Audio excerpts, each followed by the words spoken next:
கரீமா. பெற்றோர்களின் ஒழுக்கம் மற்றும் கண்ணியம். இஸ்லாம் பெற்றோர்களுடன் நல்ல விதமாகவும் ஒழுக்கமாகவும் கண்ணியமாகவும் இருப்பதை பற்றி இஸ்லாம் கற்றுத் தருகிறது. பெற்றோர்கள் நம்மை வளர்க்கிறார்கள், நமது ஆசைகளை நிறைவேற்றுகிறார்கள். அவர்களின் ஒவ்வொரு பெரிய உபகாரமும் நம் மீது உள்ளது. அதன் காரணமாக அல்லாஹ் தன்னுடைய வணக்க வழிபாடுகளுக்கு பிறகு தன் தாய் தந்தை வழிபடி வணங்க வேண்டும் என அல்லாஹ் கட்டளையிட்டான். குர்ஆனில் வந்துள்ளது, ஒரே இறைவன் அல்லாஹ்வை தவிர வேறு யாரையும் வணங்க வேண்டாம் என்று.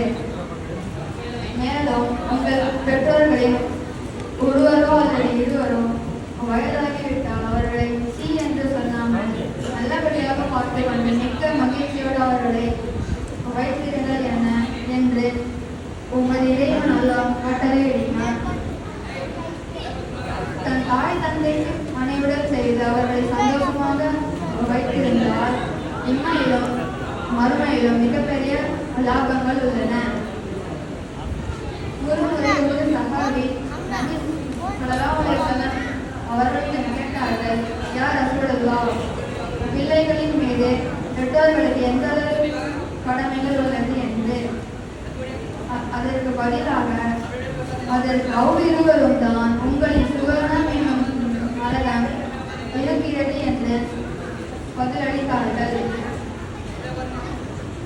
எனவே நீங்கள் உங்கள் பெற்றோர்களை சந்தோஷமாகவும் கண்ணியமாகவும் பார்த்துக் கொள்ளுங்கள். அவர்களுக்கு ஒவ்வொரு அணுவளவும் கூட துன்பம் கொடுக்காதீர்கள். நீங்கள் அவர்களை சந்தோஷமாக பார்த்துக் கொண்டால் அல்லாஹ் உங்களின் மீது சந்தோஷமாக இருப்பான். நீங்கள் அவர்களின் மீது வெறுப்படைத்தால் அல்லாஹ் உங்களின் மீது வெறுப்படைவான். ஆகைய பெற்றோரிடத்தில் சந்தோஷமாகவும் அவர்களின் பொருத்தத்தையும் அவர்களின் கண் குளிர்ச்சியையும் பெற்று நாம் நல்ல பிள்ளைகளாக நம்மை ஆக்குவாயாக. ஆமீன். வாஹிர் தவான அல்ஹம்துலில்லாஹி ரப்பில் ஆலமீன்.